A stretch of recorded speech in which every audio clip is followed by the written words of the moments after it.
Recibimos a Claudio Invernizzi, que viene a presentar su último libro. Lo están viendo en pantalla, algo tan luminoso como Una derrota, que cierra esta trilogía, inspirada en un lugar muy particular para él. Gracias por acompañarnos una vez más acá en el Living. Muchas gracias. Felicitaciones por el libro.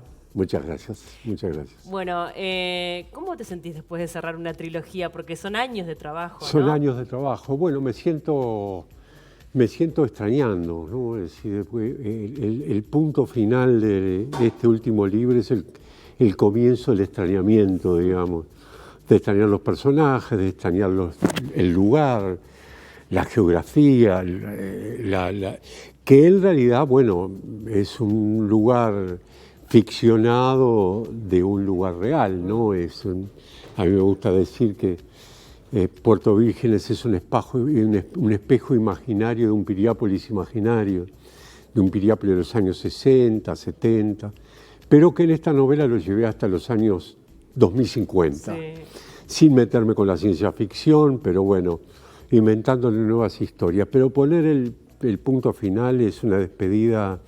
¿Sabes que escribir es un lugar del refugio, ¿no?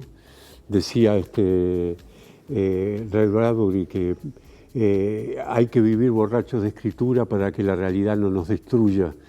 Y entonces uno se protege escribiendo. Yo no sufro cuando escribo, no tengo, al contrario, me entretengo mucho, me emociono con las palabras y disfruto esto que hago.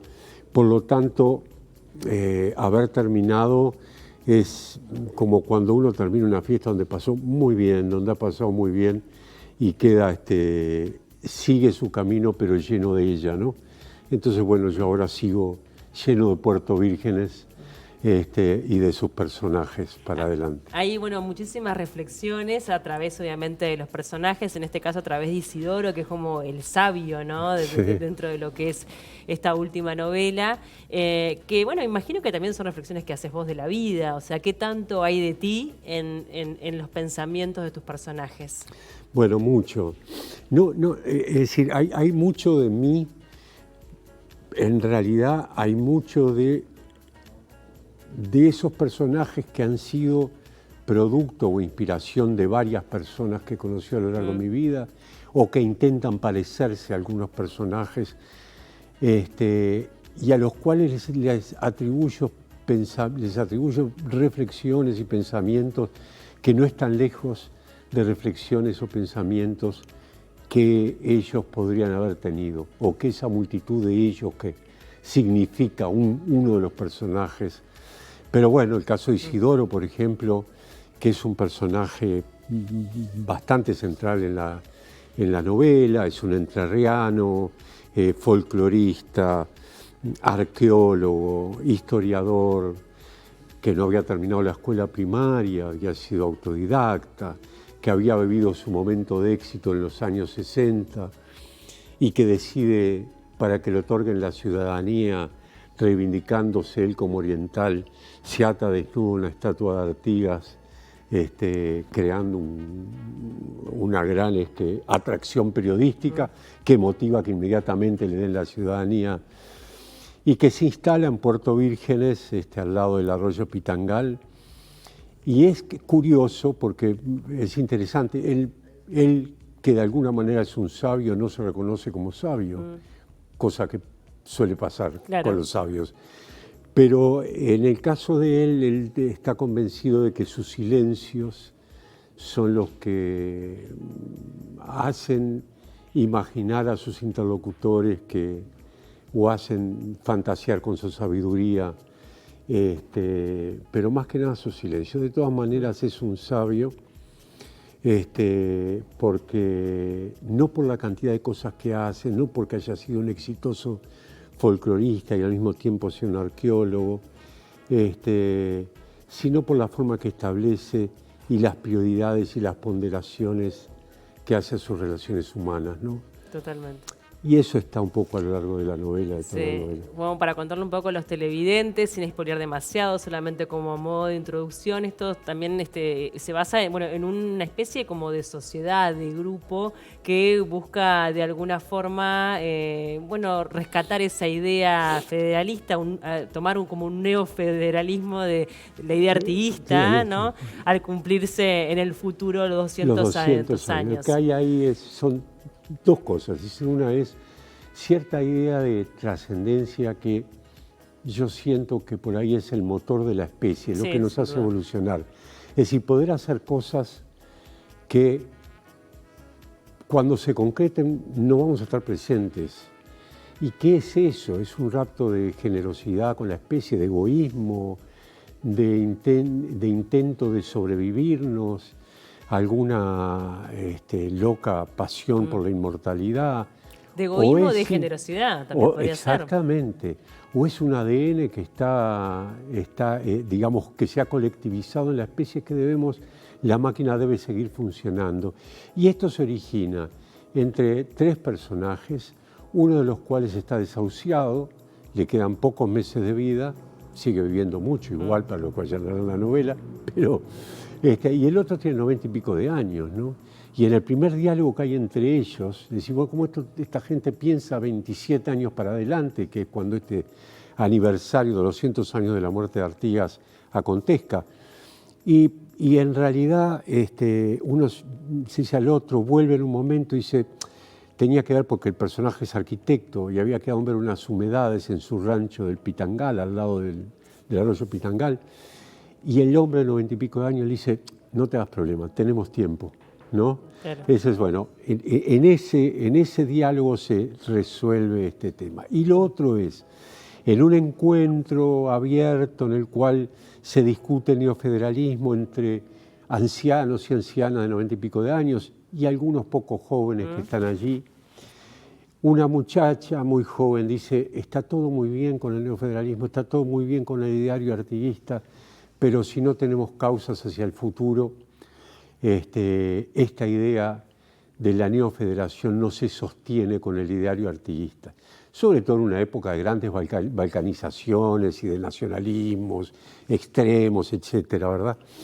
Y entonces aparece una muchacha que después se transforma en parte importante la novela y dice, muchachos, si no miramos, ponemos algo hacia adelante, esto no va a funcionar. Y luego de una gran discusión, ella dice que, bueno, estará en juego nuestra soberanía a través del acuífero Pero guaraní. bueno, que es increíble el acuífero guaraní, Eso del este acuífero contexto. es brutal. No, es una Es cosa como que, una cosa obviamente que esto lo escribiste antes de tener mucho esta crisis antes. hídrica, está Y claro. te agradezco que lo digas porque Sí. yo siento que toda esta situación con el agua parece como que hubiera tomado, no, esto fue muy Y anterior. sí, no dan los números. Aunque sino- no es un acto de gran premonición, porque el tema del agua estaba presente y sobre todo el acuífero, pero bueno, el libro sale el medio de la crisis. preciso momento que estamos viviendo nuestra crisis hídrica y de la manera que estamos viviendo. Y bueno, y así llegamos, después se van sucediendo muchas cosas en ese Puerto Vírgenes, hasta que se transforma en el centro de un encuentro en el cual se va a definir el futuro neofederal en Puerto Vírgenes. Un año 2050 que no vive de la ciencia ficción, ¿no? Es un año 2050 que es muy parecido a nosotros, entre otras cosas porque esto detrás de, digamos, el backstage de la escritura es que cada cosa que se me ocurría que podía suceder en el año 2050 a nivel tecnológico, científico, investigaba y ya estaba sucediendo ahora. Claro, Es decir, esa qué bueno. sensación de futuro, Sí, sí. viviéndolo día a día, es aterradora, Sí, ¿no? sí. De estar habitando un futuro de la manera que lo estamos viviendo.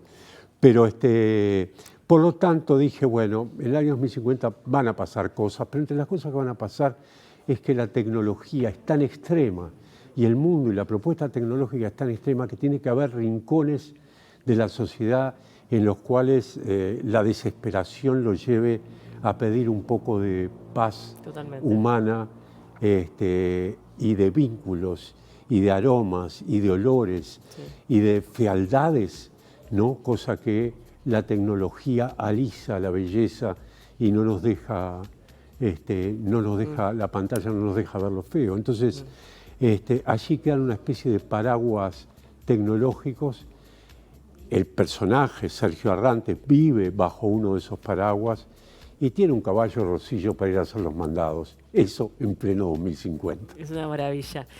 Hablaba un poco lo de la trascendencia. A mí me quedó una frase que me pareció maravillosa, que es cuando comienzan a buscar adherentes para esta sociedad, una persona le dice, viniste a este grupo que tiene mucha fuerza. Y la persona le contesta, ¿qué fuerza va a tener si tenés a uno que está a punto de morirse y otro de 90 años? Y le dice, justamente por eso.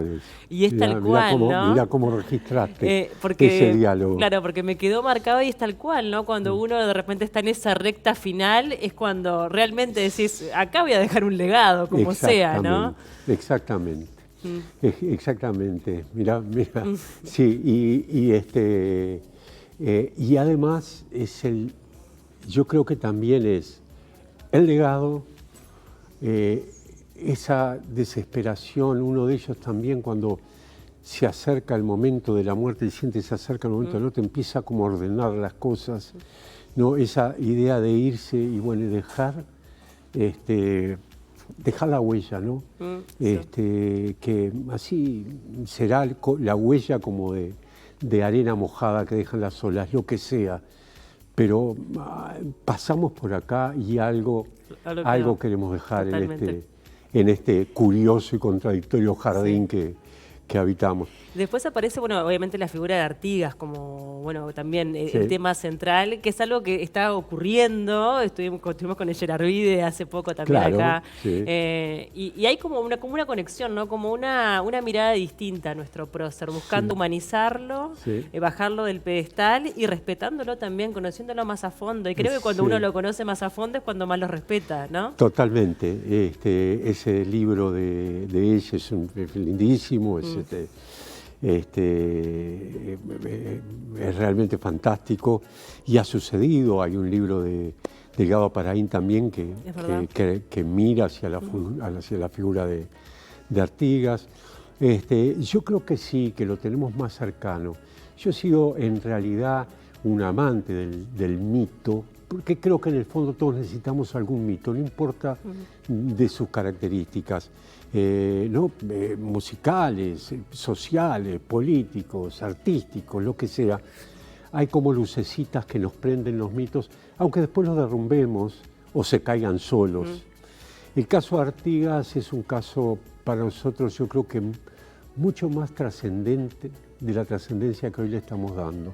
Creo que estamos matrizados por una mirada del prócer y del propio ideario artiguista, que nos hace que muchas veces estemos comiendo con él o tomando una con él sin que nos demos cuenta, ¿no? Nos ha hecho ese principio. Nosotros tenemos una identidad que tiene más que ver con el no somos, con el somos. No somos ni argentinos ni somos ni brasileños. Sin embargo, hay un legado artiguista que entre los que no se contaba este país naturalmente, no éramos considerados en los hechos. Él con sus caprichos y su cosa cabezona de que esto es así o no es, y decide irse para el Paraguay, a pesar de que él tuvo esa incidencia que tuvo en las provincias argentinas. Fíjate que hay un americano que escribe sobre el federalismo argentino y dedica un capítulo entero a Artigas diciendo que es el padre del federalismo argentino y que Argentina tiene que revisar su historiografía, cosa que Bartolomé Mitre y Fidel López descartaron y se jactaban de borrar a Artigas de la historiografía argentina. Bueno, ese Artigas mítico está lleno de caprichos, que cometió una cantidad de errores. Sin embargo, nos ha legado la fuerza de muchas cosas justas, y son esas en las que creo. Y el título de la novela, de alguna manera, aunque sume otras derrotas, no spoileamos nada, porque la novela anuncia que hay unos derrotados allí, ¿no? Que dice algo así, ¿qué hubiera pasado? Yo creo que las derrotas, de alguna manera, dignifican. Las victorias ponen en peligro, porque las victorias te hacen actuar en consecuencia. Las derrotas son derrotas. Hay algo que quedó en el camino, hay algo que quedó allí y que uno puede ir a revisar. La pregunta es si Artigas hubiera sido victorioso en ese periodo.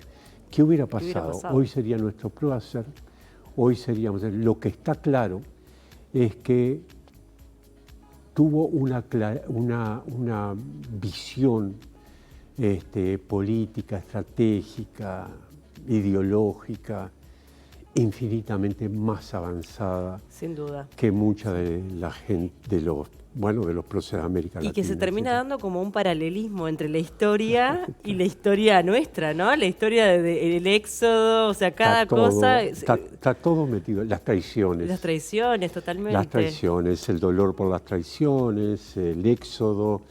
Hay un momento en que se representa en una obra de teatro multitudinaria la visita de un escocés que va a ver a Artigas, que existe, que está registrado y que pregunta y dice, ¿y el general quién es, verdad? Y dice, el general soy yo, porque no podía creer que hubiera un general que estuviera cortando sus pedazos de asado junto con su lugarteniente y junto con la gente y tomando ginebra y que no vistiera ningunos oropeles que lo identificaran como general.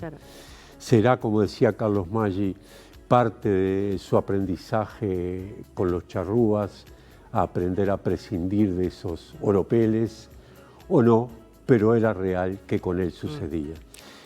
Así vivió y así murió. Cuando fue a Paraguay también vivió en la pobreza más absoluta, ¿no? Yo rescato eso porque estando en el poder, la generosidad administrada del poder es posible y no cuesta tanto. Ahora, estando en la pobreza y estando lejos del poder y seguir siendo generoso, de alguna manera define la personalidad. Quienes estuvieron en el poder es muy difícil que puedan prescindir de él como... Y él prescindió de eso. Él terminó repartiendo lo que plantaba o algunas monedas de oro que le daban del gobierno paraguayo y fue padre de los pobres siendo pobre él mismo. Estamos alimentando mucho el mito y el libro no se trata de eso. Bueno, pero lo que pasa es que es inevitable, es inevitable. Ahora, son las partes fuertes que hacen de este mito algo... Claro, y nuestra identidad también, ¿no? También como hacernos cargo de eso, que termina siendo la soberanía del acuífero guaraní. También me tengo que hacer cargo un poco como país, ¿no? Y fíjate, creo que lo más contradictorio es tenerlo allí, tenerlo representado en las plazas, puesto en esas posturas épicas. El hombre era un gaucho, era muy contradictorio. No estoy seguro que a él le hubiera gustado esto, sobre todo coronando un país al cual él se negó a volver, argumentando que no era lo que él quería. Es bien interesante, yo creo que toda esta nueva visión que tenemos de nuestro prócer estaría genial que se pueda aplicar en los centros educativos y que los chiquilines desde temprana edad puedan acercarse a la figura desde el lugar humano, ¿no? Bajarlo, como decimos, de ese pedestal y que pueda aportar por allí. Sería genial, ahí en el libro de Geravide aparece y él ha estado en algunos liceos dando charlas sobre eso. Él lo hace desde un lugar magnífico que él maneja mucho, que es el dibujo, ¿no? El cómic. Y con momentos espectaculares en ese libro. Pero sí, ojalá sí que nos haga más tener su concepción, rescatar su alma, ¿no? Llevarla con nosotros, que yo creo que la tenemos de alguna manera rescatada, la hemos hecho propia. Más allá de que todos vayamos cambiando, que Uruguay, que las culturas vayan encontrándose y generando nuevas instancias culturales, él desde algún lugar sigue resistiendo con su mirada y está bueno que así sea. Está buenísimo. Bueno, como dijiste, tenés como la sensación capaz que de nido vacío, ¿no? Eso de que ¿y ahora qué? Cuando tenías como ese pendiente. Sí. Pero imagino que la escritura va a seguir siendo tu refugio. La escritora sigue siendo mi refugio y bueno, y estoy escribiendo. Mañana presento el libro en la Alianza Francesa, que va a haber vamos a conversar con el profe Piñeirúa y va la maravillosa Carmen Pi, que va a cantar algunos temas.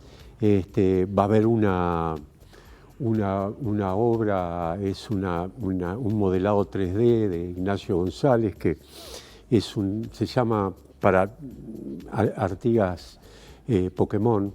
Digamos, eso nos pone en el siglo XXI, claro. Y es muy entretenido. Y eso sucede mañana.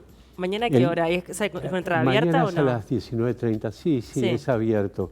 Y yo creo que el miércoles a las 8 estoy sentado delante de la computadora escribiendo. Bueno, quedan todos invitados a adquirir este libro. En realidad, toda la gente que tenga la posibilidad y quiera acercarse a la Alianza Francesa, mañana a 19:30 horas, se estará realizando la presentación oficial de algo tan luminoso como Una derrota, cerrando esta trilogía de Puerto Vírgenes de Claudio Invernice. Muchísimas gracias por acompañarnos una vez más. Felicitaciones nuevamente. Lo leí en muy pocos días, me atrapó. Lo comenté también en el programa. Hay muchísimas reflexiones, es como un libro para poder detenerse, ¿no? Te hace pensar sobre cosas vinculadas a la vida, sobre todo. Te agradezco mucho. Muchas gracias. Muchísimas gracias.